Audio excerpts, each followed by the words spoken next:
பழனிசாமி இரு சமூகங்களிடையே பிரிவினை ஏற்படுத்துற மாதிரி மோதலை உருவாக்குற மாதிரி இந்த கோரிக்கை வைக்கிறார். இது எப்படி வைக்கலாம் அப்படின்னு ஒரு உருட்டுறாரு. பழனிசாமியை போன தடவை நீங்கள் என்ன சொன்னீங்க, முதல்வர் வேட்பாளர் ஏற்றுக்கிட்டீங்க, போன வாரம் வரைக்கும் ஏற்றுக்கிட்டீங்க, இப்போ என்ன திடீர்னு கிளப்புறீங்க? அதாவது நயினார் நாகேந்திரன் வந்துட்டாரு, இந்த கூட்டணி ஸ்ட்ராங் ஆகிடுச்சு. டிஎம்கேக்கே கிட்டத்தட்ட பெரிய அதிர்ச்சி. இந்த கூட்டணி அமையாதுன்னு நினச்சிருந்தாங்க. அமித்ஷாவே முன்கை எடுத்து பேசி இணைகிறாங்க. இது அண்ணாமலைக்கே தெரியாது. அவர் அன்னைக்கு வரைக்கும் என்ன சொல்லிட்டு இருக்காருன்னா, நாங்கள் மனசாட்சி இருக்குது எங்களுக்கு, தனித்து நின்றுட்டாங்க, அப்படி இப்படியே உருட்டிட்டு இருக்காரு. ஆனால் அங்கே கையெழுத்து போட்டுட்டு இருக்கிறாங்க. இவருக்கு பெரிய அதிர்ச்சி. துரோகி எடப்பாடி அப்படின்னு டிடிவி சொல்கிறார். 2016 ஜெயலலிதா மறைவுக்கு பிறகு யாரை முதலமைச்சராகிறாங்க, அப்புறம் அவரை தூக்குறாங்க. சசிகலா என்ன சொன்னாங்க, துரோகம் பண்ணார், அதனால் அவரை நீக்கிறோம்னு வைக்கிறாங்க. நீங்கள் முதலமைச்சர் ஆகிற வரைக்கும், ஜெயலலிதா இருக்கிற வரைக்கும் கட்சிக்கு விசுவாசம். முதலமைச்சர் அவங்களை ஆக்கின பிறகு அந்த கட்சி எந்த கட்சி முதலமைச்சர் ஆகுதோ அதுக்கு விசுவாசம் இல்லாமல் நீங்கள் இன்னொருத்தர் கைப்பாவையாக இயங்குனீங்க. அதனால தான் துரோகம் பண்ணின்னு வெளியாப்பிச்சாங்க. அப்போ துரோகி யார்? முதல் துரோகி யாருங்க? இன்னைக்கு கேட்குற செங்கோட்டை அன்னைக்கு கேட்டுக்கலாம்ல. குறைந்த விலை, நிறைந்த தரம், தங்கள் தேவைகள் அனைத்தும் ஒரே இடத்தில். ஜெயச்சந்திரன். கோயம்புத்தூர் கார்ப்பரேஷன் லிமிட்ல இருந்து 2 கிலோமீட்டர்ல லேண்ட் 8 lakhsக்கு. Sri baby properties, Coimbatore. Aachi royal gulab jamun packs, ஒன்று வாங்கினால் ஒன்று இலவசம். அப்போ இவங்க வைக்கிற ஓபிஎஸும் டிடிவியும் வைக்கக்கூடிய இந்த டிமாண்ட்ஸாக இருக்கட்டும், இல்லை செங்கோட்டையன் இப்போ ரீசெண்டாக பேசிட்டு இருக்கக்கூடிய இந்த இஷ்யூஸ், இந்த முடிவுகளாக இருக்கட்டும், இது எல்லாமே அவங்களுக்கு ஒரு பேக் ஃபயராக இருக்கும், அவங்களுக்கு எந்த ஒரு நலனையும் கொடுக்காது அப்படிங்கிறது அவங்களுக்கு தெரியாதா? ஏன் இந்த மாதிரி பேக் ஃபயராக எப்படி இருக்கும்? யாராவது கேட்டிங்கன்னா தானே இருக்கும். நீங்கள் தான் கேட்கவே மாட்டேங்கிறீங்களா? அப்புறம் எப்படி பொய்யா சொல்ல வேண்டியதான்? இவர் அங்கே போய் பிரச்சார கூட்டத்தில் மதுரை இந்த ஏர்போர்ட்டுக்கு தேவர் திருமகனார் பெயரை சூட்டணும், அவருக்கு பாரத ரத்னா விருது கொடுக்கணும்னு சொல்கிறாரு. உடனே அதுலேயே 2 கோஷ்டி இருக்குல்ல, இந்த கிருஷ்ணசாமி இது, அவரை வச்சு ஒரு அறிக்கை விட வைக்கிறாங்க. இமானுவேல் சேகரன் இதை வச்சு ஒரு அறிக்கை விட வைக்கிறாங்க. அது முடிஞ்ச மறுநாள் இவர் யார், டிடிவி எடப்பாடி சொல்ல மாட்டார், பழனிசாமி இரு சமூகங்களிடையே இந்த மாதிரி பிரிவினை ஏற்படுத்துகிற மாதிரி மோதலை உருவாக்குற மாதிரி இந்த கோரிக்கை வைக்கிறார். இவர் எப்படி வைக்கலாம் அப்படின்னு இவர் உருட்டுறாரு. அந்த உருட்டு ஒரு நாள் கூட உயிர் இல்லை. இவர் வச்ச கோரிக்கை தூக்கி போட்டுறாங்க. இவர் தேவர் திருமகனாருக்கு அந்த ஏர்போர்ட்டுக்கு தேவர் திருமகனார் பெயரை சூட்ட வேண்டும் அப்படின்னு இவர் சொன்னதை தூக்கி போடுறாங்க. மாட்டிட்டாரா? பழைய டெம்ப்ளேட். இவர் இல்லாமல் ஸ்டாலின், அப்போ இருந்த காங்கிரஸ் தலைவர் திருநாவுக்கரசர், சுப்பிரமணிய சாமி, வைரமுத்து, இன்னும் பலரும் இந்த கோரிக்கை வைக்கிறாங்க. இது நீண்ட கால கோரிக்கை. இதுக்கு பிறகு இவர் பேட்டி கொடுக்குறாரு. நான் எதுக்கு சொன்னேன்னா, நான் அதுக்கு தான் சொன்னேன், இவ்வளோதாங்க. நான் அவர் ஏன் நான் சொன்னேன்னா, அவர் இந்த கோரிக்கையை வைக்கிறது மூலியமாக சமூகத்துக்குள்ளே பிரச்சனை வருதுன்றதுக்காகத்தான் நான் சொன்னேன். மற்றபடி நான் அந்த கோரிக்கை வச்சுக்கிறேன். அப்போ நீங்கள் வச்சா வராதா? அவர் வச்சா வருமா? இல்லை, இந்த பாலிடிக்ஸை கொஞ்சம் டீப்பாக பேசணும். இல்லைங்க, இந்த விஷயத்த பத்திரிகையாளருக்கு ஏன் கேட்டு வர்றீங்கன்னு கேட்குறேன். என்னங்க, நீங்கள் வைக்கிற கோரிக்கை அதான் அவரும் வைக்கிறாரு. அன்றைக்கி நீங்கள் அவ்வளோ பேசுனீங்க, அது வந்தவொன்னே நீங்கள் இப்போ மாற்றி பேசுகிறீங்களே என்ன? பழனிசாமியை போன தடவை நீங்கள் என்ன சொன்னீங்க, முதல்வர் வேட்பாளர் ஏற்றுக்கிட்டீங்க, போன வாரம் வரைக்கும் ஏற்றுக்கிட்டீங்க, இப்போ என்ன திடீர்னு கிளப்புறீங்க? யார் கேட்குறா? எதுவுமே கேட்க மாட்டேங்கிறாங்க. இல்லை, திடீர் என்ன நடந்திருக்கும்னு நினைக்கிறீங்க? எதுக்குள்ள இவங்க தான் அதாவது நயினார் நாகேந்திரன் வந்துட்டாரு, இந்த கூட்டணி ஸ்ட்ராங் ஆகிடுச்சு. டிஎம்கேக்கே கிட்டத்தட்ட பெரிய அதிர்ச்சி. இந்த கூட்டணி அமையாதுன்னு நினச்சிருந்தாங்க. ஏன்னா அவங்கள பொறுத்த வரைக்கும் அண்ணாமலைக்கே கிளியர் கட்ட இது, அண்ணாமலை அசைன்மெண்ட்டில் தனியாக தான் போவோம் அப்படின்ற ஒரு இது போய்கிட்டு இருக்குது. அண்ணாமலை அந்த நம்பிக்கையில் தான் இருக்கார். ஆனால் இவர்கள் தாவேகா பக்கம் போயிடுவாங்களோ அப்படின்ற ஒரு இது, ப்ளஸ் 2024 ரிசல்ட் பார்க்கும்பொழுது ஒரு 15 எம்பி சீட்டு கிடச்சிருக்கோம். அப்போ நம்மளுக்கான சரியான கூட்டாளி அதிமுக ரொம்ப நெருக்கி அமித்ஷாவே முன்கை எடுத்து பேசி இணைகிறாங்க. இது அண்ணாமலைக்கே தெரியாது. அவர் அன்னைக்கு வரைக்கும் என்ன சொல்லிட்டு இருக்காருன்னா, நாங்கள் மனசாட்சி இருக்குது எங்களுக்கு, நாங்கள் இப்படி தனித்து நின்றுட்டாங்க, அப்படி இப்படியே உருட்டிகிட்டு இருக்காரு. ஆனால் அங்கே கையெழுத்து போட்டுக்கிட்டு இருக்கிறாங்க. முடித்த உடனே இங்கே வருது தகவல். இவருக்கு பெரிய அதிர்ச்சி. இவருக்கு அதிர்ச்சின்றதுல திமுக தலைமைக்கு பெரிய அதிர்ச்சி. ஏன்னா நம்ம அண்ணாமலை இருக்கிற வரைக்கும் இது இணையாவது நினச்சோமே, இது இணைஞ்சிடுச்சே அப்படின்னு ஒன்று அவ்வளோ அப்படியே கஷ்டப்படுற. அப்போ அண்ணாமலே இல்லை அப்படின்ட்டு அண்ணாமலையும் தூக்குறாங்க. ஆனால் அண்ணாமலை இருப்பார், 100% அண்ணாமலை தான் தலைவராக தொடருவார்னு மூத்த பத்திரிகையாளரோட பல பேர் பேசியிருந்தாங்க. ஆனால் தகவல் என்னென்னா, அவர் தூக்க போகிறாங்க, அப்படி ஃபஸ்ட்டு கண்டிஷனே அதுதான் அப்படின்னு தூக்குனாங்க. தூக்குனோடனே தென் மாவட்டத்தில் பெரும்பான்மை சமூகத்தில் உள்ள ஒருத்தரை தலைவராக கொண்டு வராங்க. அவர் யார்? திராவிட இயக்கத்திலேருந்து போனவர், எல்லோருக்கும் நண்பர், ரொம்ப நிதானமான ஒரு தலைவர். இது டிடிவிக்கே வெறுப்பாகுது. நம்ம கம்பெனியில் மேனேஜராக இருந்தாலும் இன்னொரு கம்பெனியில் சிஇஓவா, அந்த கம்பெனியில் நம்ம பார்ட்னரா, இது எப்படி ஏற்றுக்க முடியுன்றது தான் அவருடைய பிரச்சனை. அண்ணாமலைக்கு என்ன பிரச்சனைனா, இந்த கூட்டணி ஸ்ட்ராங் ஆகுது, இவர் எழுச்சி பயணம் போகிறாரு, நல்ல வரவேற்பு இருக்குது. இது இப்படியே தொடருதுன்னா அடுத்து பாமக உள்ள வரும், தேமுதிக உள்ள வரும், இந்த 2 கட்சிகள், இவர் கிருஷ்ணசாமி ஜான் பாண்டியன் கட்சி, இது எல்லாம் இணைஞ்சு ஒரு பாசிட்டிவ் வரும்போது இங்கே நம்மளால் காலையும் வாரினார்னா, ஒருவேளை அடிச்சிட்டாங்கன்னா அந்த பெருமை எல்லாம் நயினாருக்கு போயிடும். அப்போ அண்ணாமலை இந்த உருட்டு வந்து நிற்காது. ஏன் நான் இதை சொல்கிறேன்னா, இந்த கூட்டணி அமைஞ்சா பிறகும் அண்ணாமலையோட வார் டீம் என்ன பண்ணுச்சு, இது ஜெல்லாவில் பொருந்தா கூட்டணி, இது உடஞ்சிரும். இப்படி அண்ணாமலை தான் பெரிய தலைவர். பாஜக பாருங்கள் ஒன்றுமே இல்லை, நயினார் பாருங்கள் எதுவுமே பண்ண மாட்டேங்கிறாரு.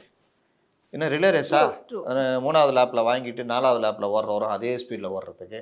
இது வந்து அரசியல். அண்ணாமலைக்கு ஒரு ஸ்டைல் இருக்கும், நயினாருக்கு ஒரு ஸ்டைல் இருக்கும். அப்போது நீங்கள் வந்து பார்த்தீங்களா அண்ணாமலை போகணுன்னு அப்படியே உட்காந்துச்சு பாருங்கள் பாஜக. இப்படி இதுவே ரொம்ப பேர் பேச ஆரம்பிச்சிட்டாங்க. அப்போது இது எல்லாத்துக்கும் சேர்த்து அண்ணாமலைக்கு ஒரு அஜெண்டா இருக்குது. நயினார் இருந்தாருன்னா நமக்கு சிக்கல். அப்போ நயினார் வந்த பிறகு தாங்க இவ்வளோ பிரச்சனைன்னு உருவாக்கணும். அதே இவர் பழைய கூட்டாளி தான் டிடிவியும் ஓபிஎஸும், இவங்கள வச்சு பண்ணுறாங்க. கூடுதலாக இன்னொரு கூட்டாளி மிஸ்டர் செங்ஸ் வெளியே வராரு. இவங்க எல்லாம் சேர்ந்துக்கிட்டு நான் அவரை பார்ப்பேன், துரோகி எடப்பாடி அப்படின்னு டிடிவி சொல்கிறாரு.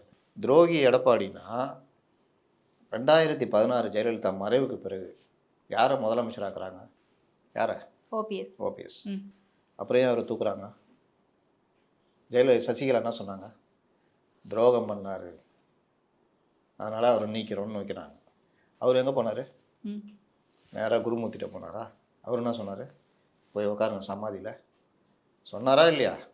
குருமூர்த்தி அதுக்கப்புறம் சொன்னாரா, நான் தான் தர்ம யுத்தம் பண்ண சொல்லி சொன்னேன். ஓபிஎஸும் ஒத்துக்கிட்டாரா?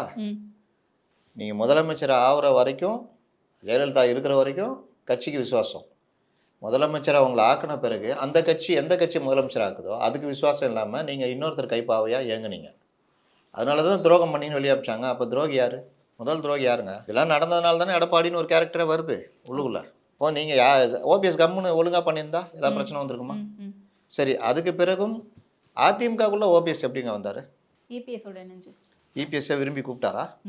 எப்படி வந்தார்? ஓபிஎஸ்ஐ மேலே இருந்து திணித்தார்கள். சண்டை ஆகுது. இந்த யார் இவர்களுக்குள்ள இந்த சசிகலா ஜெயிலுக்கு போயிடுறாங்க, எடப்பாடியே முதலமைச்சர் ஆக்கிடுறாங்க. இந்த டீம் அப்படியே போகுது. அப்போ ஓபிஎஸ் மூலியமாக ஏற்கனவே இந்த இது பண்ணுறாங்க. இது நம்பிக்கையில்லா திருமணம் கொண்டு வராங்க. டிஎம்கே சட்டெல்லாம் கழிச்சிட்டு வந்தார்ல அந்த சீசனு. அப்போ அந்த நம்பிக்கையில்லா திருமணம் தோல்வி அடையுது. இந்த நேரத்தில் தான் மேலே இருந்து ஓபிஎஸ்ஐ கட்சிக்குள்ளே திணிக்கிறாங்க. சசிகலாவையும் டிடிவியும் வெளியேற்றுங்க, ஓபிஎஸ்ஸை ஏற்றுக்குங்கன்னு ப்ரெஷர். அப்போ சசிகலா டிடிவி நமக்கு என்ன பிரச்சனை? 4 வருஷம் நம்ம ஆட்சி நடக்கணும். அப்போ அவங்க சொல்கிறத ஏற்றுக்கோன்னு எடப்பாடி அந்த டீமே இடம் கொடுக்குறாங்க. இப்போ ஒற்றுமையை பேசுகிற செங்கோட்டையன் உட்பட. கரெக்டா? யார் கை பிடிச்சி கொடுக்குறா? வித்யாசாகர்னு ஒரு கவர்னர் இருந்தார், அவருக்கு தான் அந்த ஸ்டில் பாருங்கள், அப்படி கைப்பிடிச்சி. அப்போ மத்திய அரசே இந்த ஏற்பாடு பண்ணும் பொழுது வெளியேற்றினது யார்? சசிகலாவையும் டிடிவியும். இதே ஓபிஎஸ், இபிஎஸ், செங்கோட்டையன். கரெக்டா? இன்னைக்கு கேட்குற செங்கோட்டையன் அன்னைக்கு கேட்டுக்கலாம்ல. என்ன அநியாயமாக இருக்குது, நம்மளை ஆளாகணும், அவங்கள போய் வெளியேற்றுறீங்களேன்னு. எல்லோரும் ஒற்றுமையாக இருக்க வேண்டும், வெண்டைக்காய் வளவலன்னு இருக்கும் அப்படின்னு இன்னைக்கு பேசுகிறாருல. இன்னைக்கு அந்த மாதிரி பேச வேண்டியதானே அன்னைக்கு? அப்போ தெரியுதா எவ்வளோ முரண்கள் இருக்குன்னு? இந்த கேள்வி யாராவது கேட்குறாங்களா? எல்லாருக்கும் நானே இப்போ ஞாபகப்படுத்த முடியுமா? இதுதான் பிரச்சனை. ஓகே. ஆனால் இப்போ இன்னைக்கு முத்துராமலிங்க தேவரை பற்றி பேசக்கூடிய இந்த அரசியல் அப்படிங்கிறது இன்னைக்கு நேற்று கிடையாது. நீங்கள் சொன்ன மாதிரி கலைஞருடைய காலகட்டத்திலேருந்து எல்லாருமே வச்சுட்டே இருக்காங்க. ஈவன் பாரத ரத்னா கோரிக்கை வந்து ஆண்டாண்டு காலமாக இருக்கு. ஆமாம், அது ஒன்று. அப்புறம் அந்த விமான நிலையத்துக்கு அவருடைய பெயர் வைக்கணும் அப்படிங்கிறதுமே கூட அங்கே வைக்கணும், இங்கே காமராஜர் அண்ணா பேர் வைக்கணுன்றதெல்லாம் நீண்ட கால கோரிக்கை. ஓகே. பட் அதை சுற்றி இருக்கக்கூடிய அரசியல் முத்துராமலிங்க தேவரா இல்லை வந்து இமானுவேல் சேகரா அப்படிங்கிறத ரொம்ப வலியுறுத்திக்கிட்டே இருக்கும்போது அது ஒரு சென்சிட்டிவான பிரச்சனையாக மாறுதா? இப்போ இந்த முறை மாத்துறாங்க. ஓகே, மாத்துறாங்க. முத்துராமலிங்க தேவர் விமான நிலையத்துக்கு பேர் வைக்கணும்னா அந்த இடத்துல இமானுவேல் சேகரனை கொண்டு வர்றீங்க. அவருக்கு ஏதாவது வேறு ஏதாவது ஒரு இது இல்லை, அங்கேயே இன்னொரு இன்டர்நேஷ்னல் நேஷ்னல் மாதிரி ஏதோ கட்டுறாங்க அப்படின்னா அதுக்கு அவர் பேர் வைங்க, என்ன கெட்டு போகுது? இவருக்கு பேர் வச்சா அவர் வந்து அவமதிக்கிறீங்களான்றது எப்படி சரியாக இருக்கும்? இது புதுசாக இப்போ கிருஷ்ணசாமி தானே அது கிளப்புறாரு, வேற யாரும் கிளப்பல. ஓகே. அப்போ எல்லோருடைய கோரிக்கைன்றது அவர் மறுக்க முடியாதுல்ல. அவர் வந்து ஆனால் கலைஞர் பீரியட்ல இருக்கும்போதே இந்த மாதிரியான ஒரு கோரிக்கை எழும்போது இமானுவேல் சேகரனை உள்ளே கொண்டு வந்து அந்த இடத்துல ஒரு கம்யூனல் இஷ்யூ வந்துட போகுதுன்றதுக்காக தான் கலைஞர் ஸ்டாப் பண்ணி வச்சிருந்தாரு அப்படின்ற தகவலும் இருக்கு. கலைஞர்லாம் ஸ்டாப் பண்ணல, இவங்க கோரிக்கையே கேட்கல, ஓகே. சும்மா சொல்லிக்குவாங்க. ம். ஒருவேளை அப்படி பண்ணால் இந்த பிரச்சனை வரும்ன்றதுனாலே பேக் அடிச்சிருவாங்க. இதோ இன்னைக்கு ஏன் ஆணவ கொலைக்கு எதிராக தனிச்சட்டம் கொண்டு வர மாட்டேங்கிறாரு, சமூக நீதி இயக்கம் தானே, உங்கள் கூட தான் இடதுசாரிகள் இருக்கிறாங்க, அண்ணன் திருமா இருக்காங்க, முரட்டு முத்தரசன் இருக்காங்க, அப்புறம் என்ன பயம், தைரியமாக நிறைவேற்ற வேண்டியதானே. அது வந்து எங்கள் இது இல்லை அப்படின்ற மாதிரி கதை விட்டீங்க. சரி, உங்கள் இது இல்லையான்னு திருமாவளவனை அமித்ஷாவை பார்த்து கோரிக்கை வச்சார். அவங்க எல்லா ஸ்டேட்டுக்குமே இது நிறைவேற்றுறதுல என்ன இது இருக்குது பதில் சொல்லுங்கன்னு சொல்லிட்டு சுற்றறிக்கை அனுப்பிச்சிட்டாங்க. அதுக்கும் பதில் கொடுக்காம அமுக்கமாக உட்காந்துட்டு இருக்கிறீங்க. இதை நான் சொல்லல, திருமாவளவனே சொல்கிறாரு. அப்போ நீங்கள் சமூக நீதி அரசு, பெரியாருடைய பேரன் நேற்று கூட பேசியிருந்தார்ல, பெரியாரை லண்டனிலே விதைத்து விட்டு வந்தேன், அப்புறம் இன்னொன்று தானே சொன்னார், சமூக நீதியை முதலீடு செஞ்சுட்டு வந்தேன், ஏதோ உருட்டிட்டு வந்தார்ல, வந்து சொன்னார்ல. உங்கள் தமிழ்நாட்டுக்குள்ளே நீங்கள் ஆள்ற மாநிலத்தில் உங்களால் விதைக்க முடியலையே. ஒரு சமூக நீதி கட்சின்னு சொல்கிறீங்க, ஒரு ஆணவ கொலைக்கு எதிராக தனிச்சட்டம் கொண்டு வரணும், என்ன காரணம்? பெரும்பான்மை சமூகம் பகைச்சிக்குவோம் அப்படின்ற பயம் தானே இருக்குது. இவங்க போய் இவங்க தான் இருந்தாங்களா, 16 வருஷம் இருந்தாங்கல்ல மத்தியில் ஆட்சியில், பிஜேபி கூட இருந்தாங்க, பிஜேபியை கழட்டி விட்டு அடுத்து 10 வருஷம் காங்கிரஸ் கூட இருந்தாங்க. அப்போல்லாம் இந்த இதை வச்சு நிறைவேற்ற வேண்டியதானே, யாரும் கேட்க மாட்டாங்க, டிடிவியும் கேட்க மாட்டார். ஓகே. ஏன் அந்த சிக்கல் இருந்துகிட்டே இருக்குன்னு நினைக்கிறீங்க நீங்கள்? பயம்தான், இப்போ சொன்னாங்களா அதே பயம்தான். இவர் பேரை வச்சா இவர்களுக்கு கூடிய ஓட்டு போயிடுமோ. ஓகே. ஆனால் இப்போ இன்னைக்கு அதிமுக அதை கையில் எடுத்துக்கிறதுக்கான காரணமே கூட சசிகலாவும் இல்லை, டிடிவியும் இல்லை, ஓபிஎஸும் கிடையாது. அந்த சமுதாய மக்களுடைய வாக்குகளை கவர்றதுக்காக தான் இவர் இப்படியான ஒரு அறிவிப்பை சொல்லியிருக்காரு. இருக்கலாம். ஏற்கனவே இருந்த கோரிக்கையை மறுபடியும் சொல்கிறாரு. ஓகே. நாங்கள் வந்து அந்த இதை நிறைவேற்றத்துக்கு முயற்சி எடுப்போன்றாரு. நல்ல விஷயம் தானே. அந்த இடத்துல தான் இவர் பயந்து போய் ஐ அப்படின்னு கிருஷ்ணசாமி பேச வேண்டிய கிருஷ்ணசாமி குரலேருந்து இவர் பேசுகிறார். அதுதான் பிரச்சனை ஆயிடுச்சு. நீங்களே அந்த கோரிக்கை தானே வச்சுருக்கீங்கன்னு கேட்டவுடனே தான், இல்லை நான் இதை எதுக்கு சொல்கிறேன்னா நான் அதுக்கு தான் சொல்கிறேன்னு உருட்டுறாரு. ஓகே. ஸோ அப்படியான ஒரு விஷயத்தை இபிஎஸ் கையில் எடுக்கும்போது வாக்குகள் அந்த பக்கம் போயிடுமோ, டிடிவி வாக்குகள் இந்த பக்கம் அந்த பக்கம்லாம் இல்லைங்க. வாக்குகள் கூட்டணி அந்த நேரத்து அரசியல் இதை வச்சு தான் வரும். இன்னும் ஓபிஎஸ்னு பெரிய தலைவரா போய் நின்னார்ல, ராமநாதபுரத்தில் ஜெயிச்சாரா? துட்டு செலவு பண்ணி தான் பலாப்பழ சின்னத்தில் நின்னார். சொந்த தொகுதியில் நிற்க முடியல தேனியில். இதெல்லாம் சும்மா உருட்டு. இது எதுக்குன்னா ஒரு படம் காமிக்கிறதுக்கு எல்லாம் ஒன்றா சேருங்கன்னு பிஜேபி ட்ரை பண்ணுது. இவங்க இல்லாட்டினாலும் ஜெயிக்க தான் போகிறாங்க. 39% ஓட்டு வாங்கினவங்களுக்கு கூட ஒரு 4-5% வாங்க முடியாதா? இல்லை அதே 39% இருக்கட்டும். இங்கே விஜய் வந்து இவங்களது 45லேருந்து ஒரு 10 உருவினார்னா அவங்க முடிஞ்சிச்சு 35 ஆகிடுவாங்க. அந்த கேப்பில் 2016 மாதிரி இவங்களுக்கு அது கெயின் ஆக போகுது. அந்த பயம் தானே நீங்கள் டிஎம்கேக்கு இருக்குது. விஜய் இந்த பேச்சு இந்த இதெல்லாம் தடுக்கிறதுலாம் என்ன காரணம்? இவர்களுடைய கோர் ஓட்டை விஜய் தோறாக இருந்தானே பிரச்சனை. அண்ட் எடப்பாடியுடைய அந்த மூமெண்ட்டே கூட நிறைய கான்ட்ரவர்சிக்குள்ளாகிட்டே இருக்குது. சரி, இப்போ இந்த ஆம்புலன்ஸ் பிரச்சனையாக இருக்கட்டும், இல்லை வட தமிழகத்தில் வரும்போது 10.5% இடஒதுக்கீடு பற்றி பேசினார். ஆனால் இந்த பக்கம் தென் தமிழகத்தில் அதெல்லாம் முடிஞ்சு போன கதை அப்படின்ற மாதிரி சொல்கிறாரு. ஏன் இப்படி இருக்குது? அப்போ ஒவ்வொரு இடத்துக்கு ஏற்ற மாதிரி அந்தந்த மண் சார்ந்த விஷயங்களை பேசணும் அப்படின்றதுக்காகவும் அங்கே இருக்கக்கூடிய சமுதாய மக்களை கவரணுன்றதுக்காகவும் தான் இந்த மாதிரியான பிரச்சாரம் அப்படி தான் போகும். பிரச்சாரம் மண் சார்ந்த பிரச்சனைகள் அந்தந்த ஏரியா மக்களுடைய பிரச்சனைகள் தான் போகும். ஓகே. 10.5 ரொம்ப கிளியர், அதில் எந்த சந்தேகமும் வேணாம். இவங்க இந்த மாதிரி உருட்டின்னு போனாங்க, கோர்ட்டு கூப்பிட்டு கேட்டுச்சு எந்த டேட்டாவில் கொடுக்குறீங்கன்னு. இவங்க பழைய காலத்து டேட்டா தூக்கின்னு வந்து காமிச்சாங்க. புதுசாக எடு ஜாதி வாரி கணக்கெடுப்பு எடு, அதுக்கப்புறம் வா அப்படின்னு அமுச்சு விட்டாங்க. இவர்களுக்கு ஜாதி வாரி கணக்கெடுப்பு எடுக்கவும் தைரியம் கிடையாது, அப்படியே உருட்டினாங்க. இப்போ மத்திய அரசு 2027 எடுக்கிறதா உத்தேசிச்சிருக்குது. அதுக்கெல்லாம் பிறகு தான் இந்த யாருக்கு எவ்வளோ பர்சன்டேஜ் இருக்குதுன்னு பார்த்துலாம் போகும்.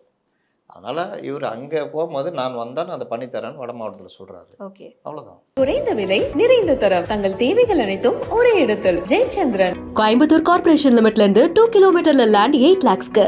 Sri baby properties Coimbatore. Aachi royal gulab jamun packs 1 வாங்கினால் 1 இலவசம்.